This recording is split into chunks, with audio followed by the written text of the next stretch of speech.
All interested persons in attendance shall be heard on the matter.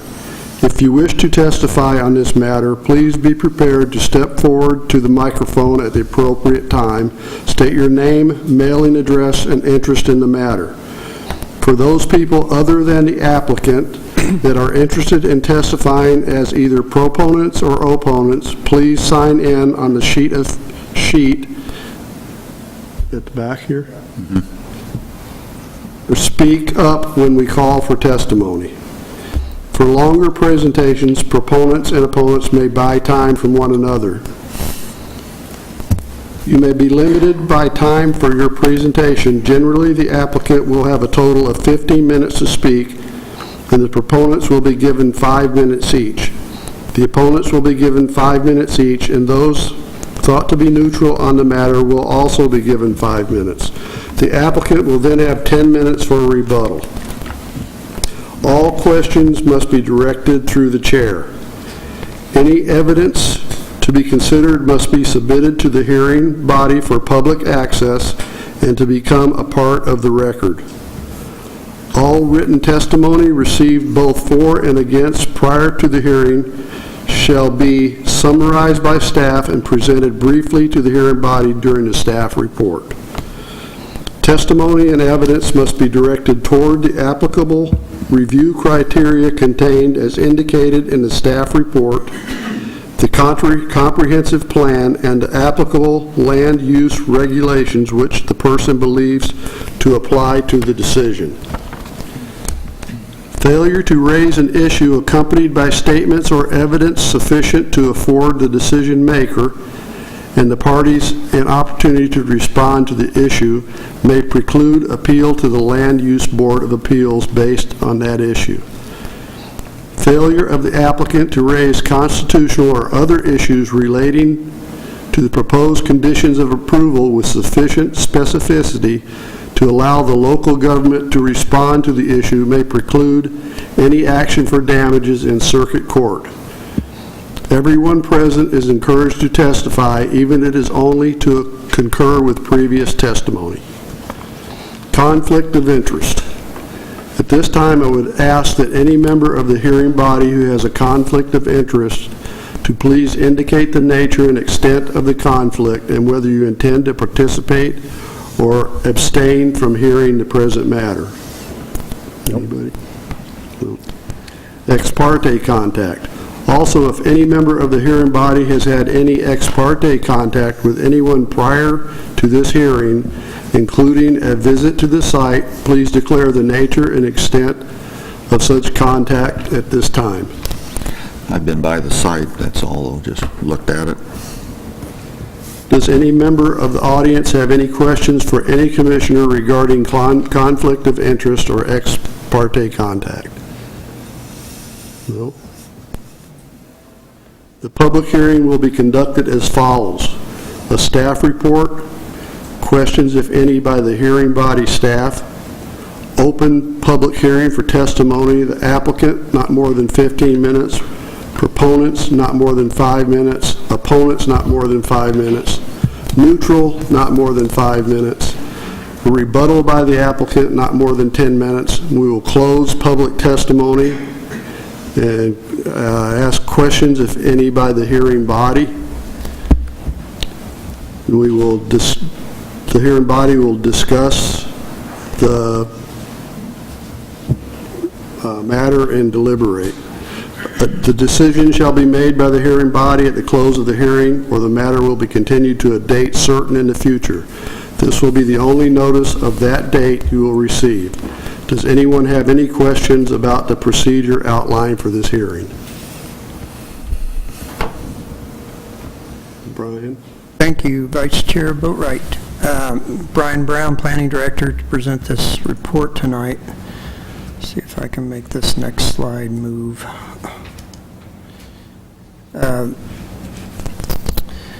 This indicates that the entire area for Northwood Estates was master planned out in 2005 into 4 individual phases that are outlined on this particular map, showing starting at the top and going down to the bottom. And Phase 1 and 2 are mostly built out now, and thus the next phase is 3 that heads out to the west on Northwest 11th Avenue. And it integrates with a connection onto 10th Avenue that goes on out to North Birch Street.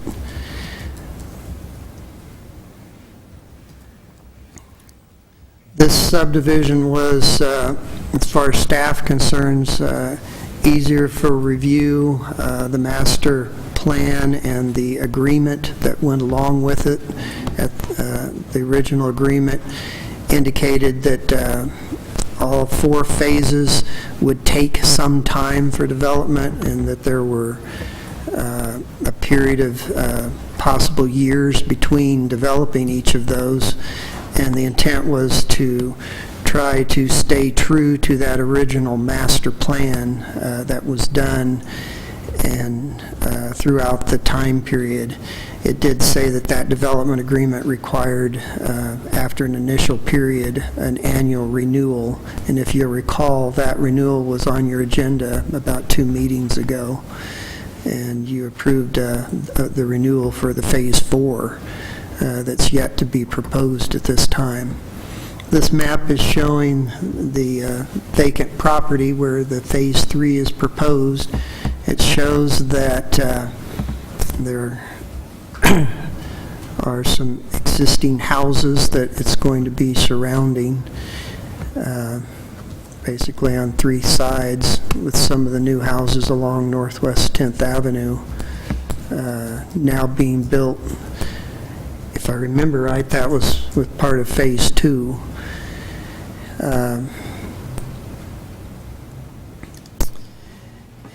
And what this staff report indicates, and I'm just going to go through real briefly, is that the layout and with the manner of all the lots exactly follows the original master concept plan.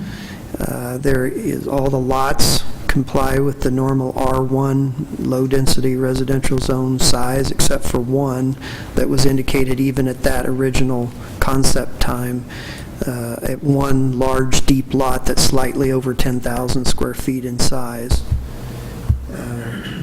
There were indication in the original agreement that there would be a limit to 1-story homes on lots that are basically, I'll go back here.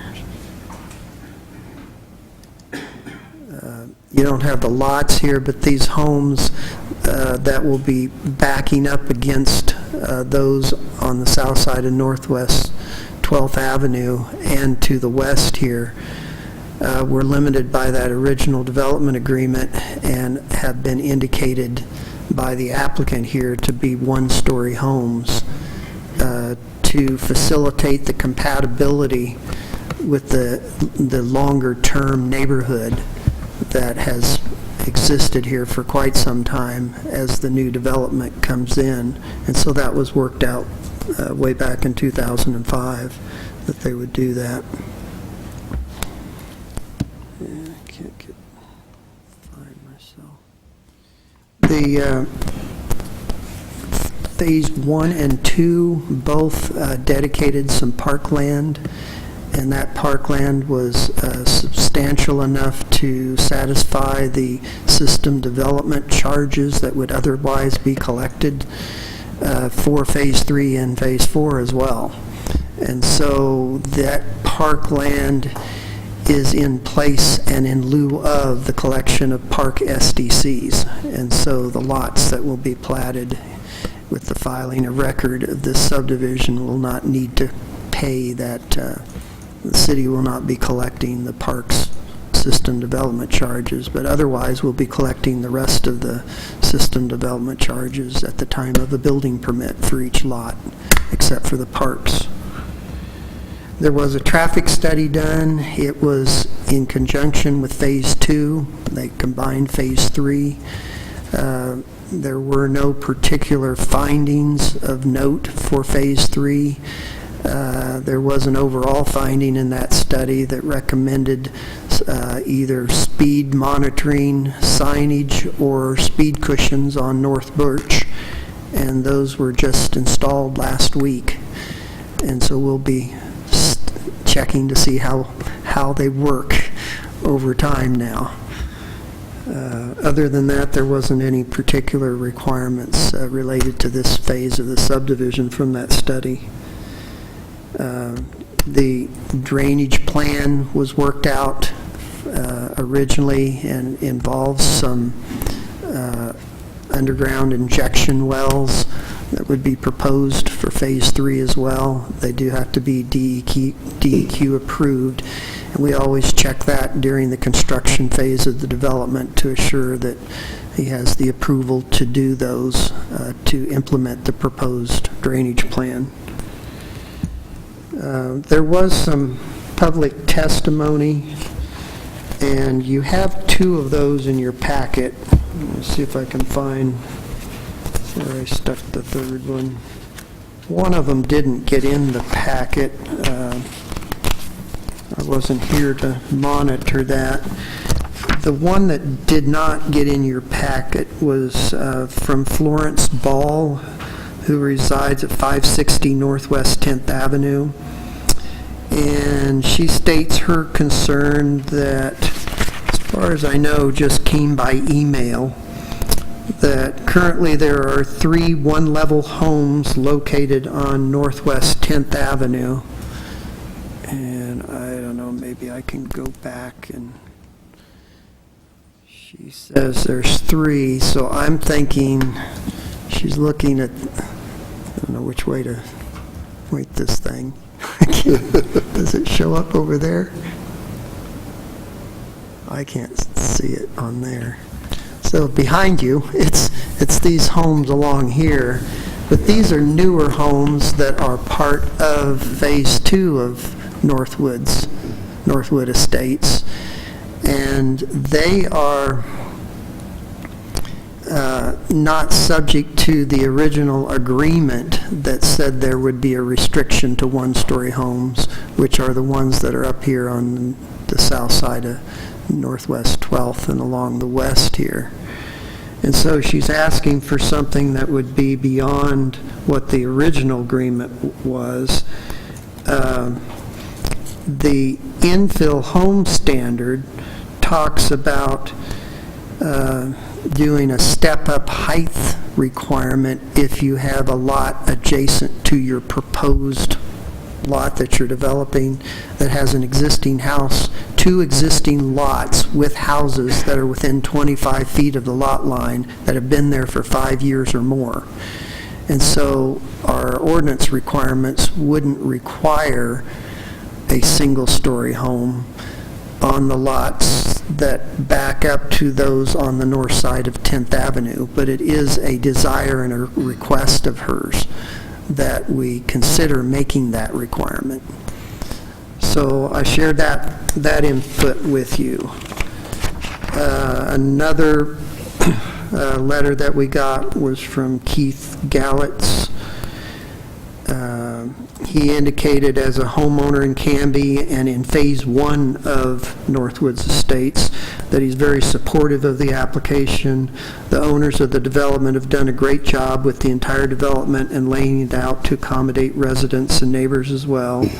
They've dealt with all the traffic issues in his opinion, and basically he seems to be in favor of the request. And then we had a third input that's in your packet, a little more extensive, and I tried to find just before the meeting tonight, he sent an aerial, a picture showing a neighboring home that's 2 stories against his, but I think that's actually in a previous phase of the development. And he felt like that shouldn't have been allowed. But what we've discovered in Phase 1 and 2 is that The requirements in Phase 1 and 2 were specifically to conform with the infill standards of the city ordinance. The infill standards, mistakenly, many of the neighbors at that time thought there was a promise of one-story homes adjacent to those that had been there for many, many years. And that wasn't really the case. The way it got assigned as a finding in the final order was that it would comply with the infill standards, which makes it more difficult to do a two-story home because you have to meet the step-up height standards and keep the two-story wall further away from the homes, but doesn't actually prohibit them. And so I'm sure that all of the homes that got permitted had been done properly in accordance with the infill standards, but not the mistaken belief that there were going to be one-story homes in all of those locations. So I thought I would explain that, because that helps explain what his concerns are, but he's also indicating that because he's been unhappy with this two-story home next to his, as an older neighborhood next to a newer one, that he's looking out for some of the homes that are adjacent here as well. And the applicant has presented a map. Let's see if I can tell you what page that's on.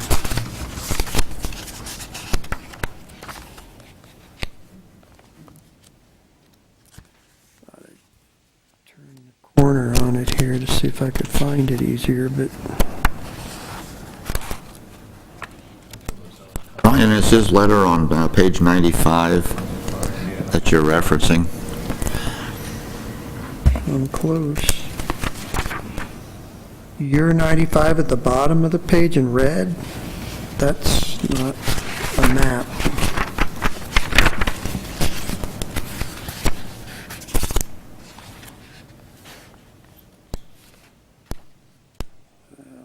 The one on 95 is from... There's one that has a map that has stars on the lots that are intended to be one story. I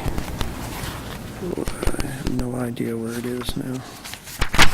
Okay, it's, well, I've got another map that's indicated as page 43, if you can find that one. The thing is, it doesn't mark them. Only my map marks them. That's why I was looking for the other one. Anyhow, I can name the lots if you can find a map that has the lots numbers in it. And page 43 has the lot numbers. Page 84 describes the lot numbers. Yeah, and it says that lots starting at the southwest corner, lot 75 is a one-story house. 87, one story, 88, and 86, okay, 89, 90, 91, 92, 93, and 94 are all indicated to be one-story homes. And there was a map provided by the applicant indicating where the one-story homes, and he's actually left off one lot, which was lot 94, that was also required to be a one-story home. And that was listed in that development agreement. So we're certainly carrying over that concern when the original 4 phases were master planned, and specifically indicated in phase 3 that these lots would be one story, not just subject to our infill standards, but would be one story. And the applicant has agreed to that and plans on doing that. With that in mind then, we have recommended approval of this subdivision, and I believe there were 36 conditions of approval listed in section 5 of the staff report, and every one of those is actually 37. Every one of them our usual standard, pretty much boilerplate conditions on our subdivisions. And for the record, I'm going to note that condition number 27 can be eliminated. That is a carryover that was unique to a previous subdivision. Somebody copied these over and they failed to eliminate that one. So we'll correct the findings on that too and just take that one out. Page are your conditions on? So the conditions are on they're page 6 of the staff report, down at the bottom in big red letters. And you guys are looking on your pad, but It's still 6. Six, It's yeah. 6, 7, 8, and 9.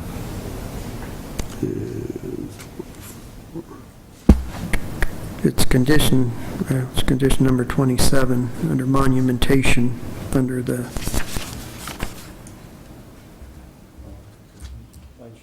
Pages 4, 5, 6, and 7.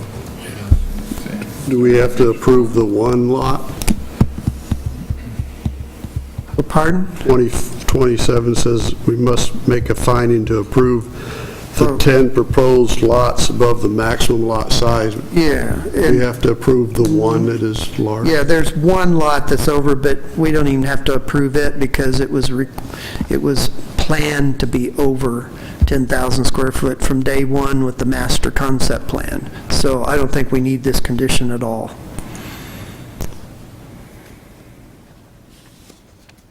That's concludes my staff report. If you have any questions, I'd be happy to answer. Any questions, Commissioners? No, I don't believe so. Okay, would the applicant like to testify? Would you please give your name and address?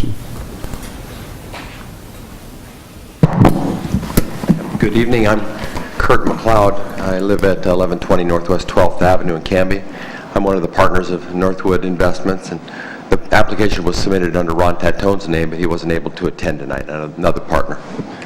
I'm Hassan Ibrahim. I'm the design engineer on the previous phases, including this phase as well. My address is 6655 Southwest Hampton Street. That's Portland. So we're both with Curran McLeod Engineers. This is property that I happen to be a partner in. We purchased about 28 years ago now. So we've been working with the neighborhood for quite a while and taking quite a substantial amount of time to work through the phases as the markets surge and back up. So we did the first phase in 2005, we did the second phase in 2013. So we anticipate building phase 3 in this construction season so that we can have homes hopefully framed and roofed before the winter rains at the end of the season. I guess I don't have much to add. We've submitted an application that we feel just followed everything. I was sorry I missed that one lot of the single story, but we had, in the neighborhood meetings that we had years ago, we committed to that group on Northwest 12th that we'd make those homes single story, not infill homes, but single story. I noticed the one comment letter we got from Ron Stenger on a lot that the actual house that's going to be built behind his house isn't constructed yet, but that will be a story and a half. So I think it actually will meet an infill requirement, even though it's not a requirement to be infill on that lot. What we're finding is by far the majority of the people are building single-story homes anyway. So we've got very few two-story homes in this development. We've now built about 60 homes. The speed cushions Brian mentioned, we wish that these cushions, Brian, were done because right now there's just a little bit of a bump, but we're going to come back actually on the next good day. The city is actually, we're following the progress of that. They'll pave those. So we're actually waiting for the next good weather day. We'll be able to pave Territorial Road and those speed cushions. With that, I guess I'm here for, Hassan and I are both here just to answer any questions you might have. Do you have any questions? No, sir. I think we're fine, thank you. Thank you. Do we have any proponents?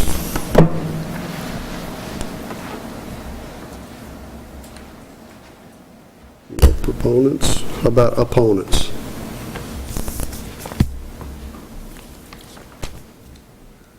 anybody neutral who would like to speak? Well, I don't think you need to give a rebuttal then. Are there any questions? All right, we'll close the public testimony. Are there any questions from the commissioners? Doctors? No, sir.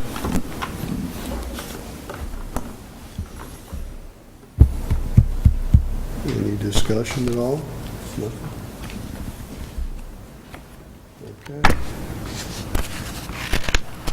Well, then we will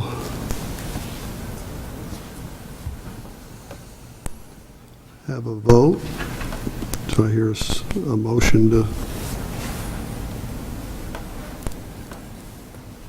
Do I have a motion on SUB 17-01? I'll move that we approve SUV 1701 pursuant to the conditions of approval. Have a second? Second. Okay. All in favor say aye. Aye. Any nays? Then SUB 17-01 has been approved.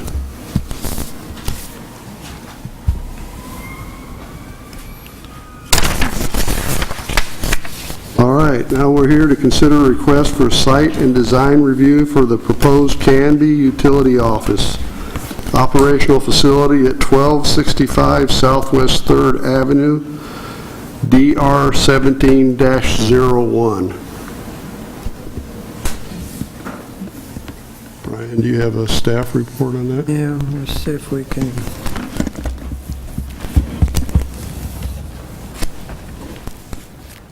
get it up on one or the other screens.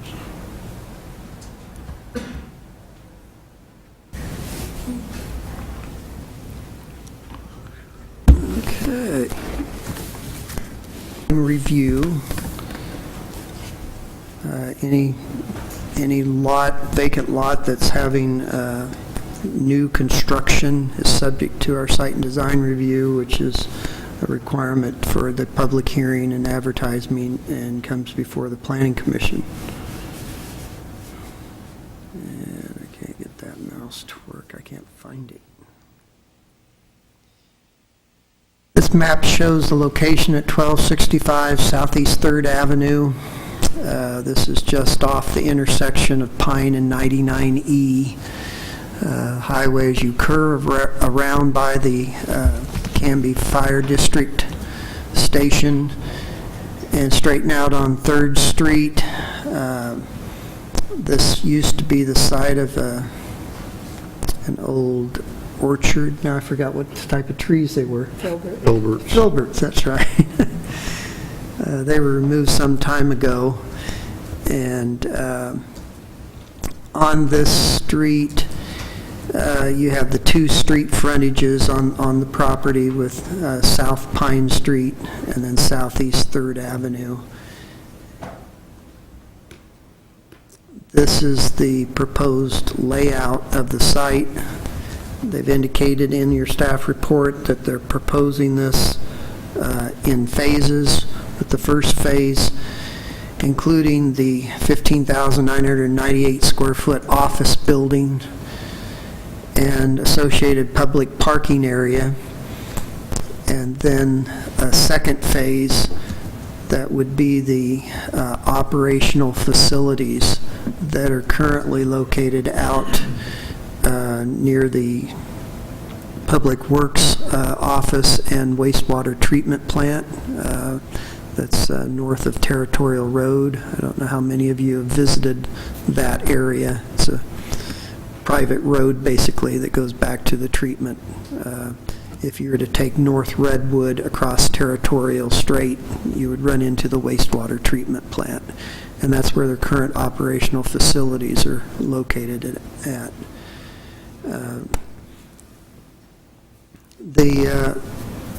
The ultimate proposal is to have the public and employees enter off of the Southeast Avenue driveway entrance. And we discovered through some questioning and answering here just in the past day or so that proposed driveway exactly aligns with a driveway on the other side of the street that is being used by, what's the name of that development? Do you remember? A new development across the street, fairly new. I can't remember the name. Hawksoft, that's what it is. They have expansion plans potentially to the east of their current building, and so they have a driveway in a location that would be shared for their current operation and a proposed expansion that they have as well. But that's a desirable thing, to align your driveways or adequately offset them, and so we wanted to make sure that was the case. There was a question because they hadn't shown us where that driveway was, and we ironed that out to make sure what was happening there. They show two driveways onto Southeast Pine Street eventually that would serve the larger trucks, since it Canby Utility operates the electric service for the city, and they have some larger trucks that they need to accommodate in and out of their site for that. And we've had some supplemental information I'll go over here in a minute that was submitted even today to help clarify some questions we had that came up from a review of the traffic study that was performed for this site. And there were several questions that came forward as a result of the fact that the applicant chose to use their own firm to do the traffic study rather than using the city's traffic engineer. And when they do that, our traffic engineer reviews the results of their study. And the results of that study didn't come in until just not too long ago. And thus we've been rushing back and forth trying to make sure that all of the questions they had in their review had been answered. And luckily, we came to a conclusion at 5 to 5 today that DKS, our traffic engineers, have totally signed off on the study that was performed and indicated that all requirements had satisfactorily been met.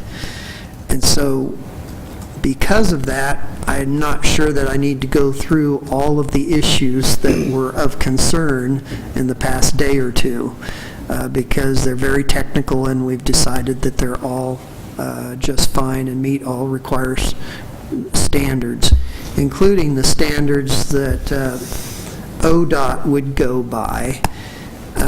What I haven't had answered yet is whether the traffic study was actually passed along and reviewed by ODOT, and if not, I am going to suggest that we add an additional condition of approval tonight, that ODOT, that we satisfy any possible review criteria or comments that ODOT might make prior to approval of the construction plans for this development. Certainly want to continue our good partnership with ODOT and giving them the opportunity to review. I can't imagine it'll be a problem, since the study was based upon their manuals and reviewed by two traffic engineering firms, indicating that they've fully satisfied the requirements. And what the study does show us is that there are obviously increased traffic, and a lot of that traffic actually goes out to the state highway, and ODOT does have control over development within a quarter mile of the state highway. And it shows that the standards that they utilize for level of service and congestion and such are still being met at that intersection. And of course, they are very concerned about any necessary improvements when development might cause unnecessary delays or safety concerns dealing with the highway, since its primary goal is to keep traffic moving through town on the highway. But the studies indicate that everything does meet standards. The phasing, they indicated, could be as much as 10 years apart between the two phases of the buildings. So the applicant, rightfully so, has also proposed, and I'll share that with you in a minute, another condition of approval that's not in your packet right now that would formalize in the findings and in your approval that you recognize that this is a phased development, and it could be as much as 10 years from now before the second phase with the operational building is constructed, likely sooner, but could spread out that long. And the intent here is that we are approving the entire development, both phases, and that as long as they follow all of the details that are presented in the site plans that have been submitted for both phases, then there wouldn't be any problem moving forward at any point in the future when they propose Phase 2, unless it's altered in some way from what's being approved tonight, in which case they'd follow our development code's requirements. And there are provisions in our development code for modifications to a previous approval that they would have to follow. And so that condition would follow those procedural processes. How would we word that condition? Well, I've got a proposed wording. It's in a memorandum that they sent, so I'll go through that here in a minute. Yeah. Let's see what else is on here. So the only condition that we've listed on this particular application that's unique to it, that's not really what you'd find in all of the site designs we do, has to do with their planned monument sign.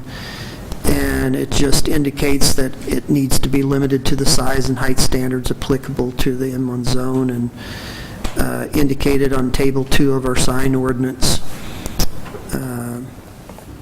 which has a place where it talks about sites that are greater than 5 acres and what size sign.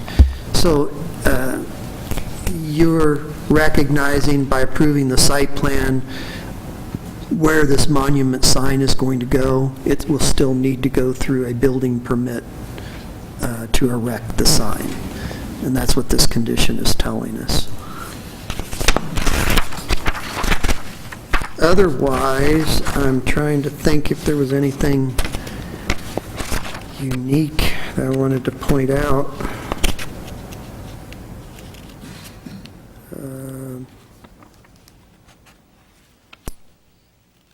Might mentioned staff was a little bit concerned initially about how sidewalks were being handled on the site, but the 3rd Avenue sidewalk is already existing and it's curb tight.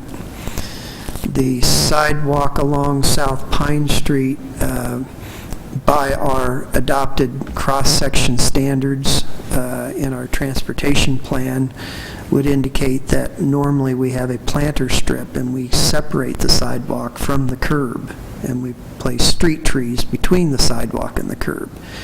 And so this would have been a good opportunity to try to implement that new standard, which we do in our new residential subdivisions. You'll see those planter strips. In this particular case, there is a gas line running along the curb in that area, and it was determined through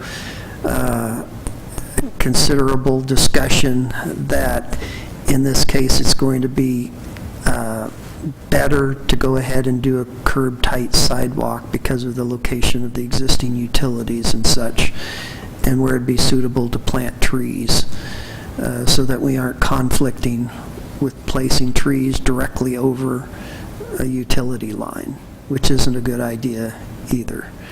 So I just thought I'd explain why we're getting a brand new curb-tight sidewalk when that isn't really our standard any longer. We usually separate them.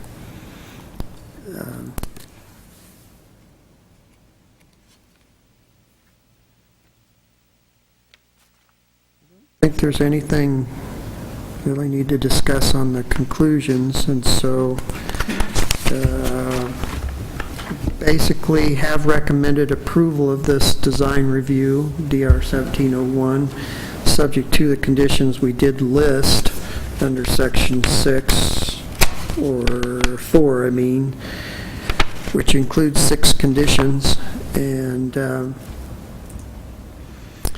we always condition approval upon the application materials that have been presented to us and that we're reviewing tonight. So are there any questions about this request? Oh, I'm glad I went to my next slide. I just added this today, just before the meeting. And I was going to clarify with you that condition as well. So, if I can get these here.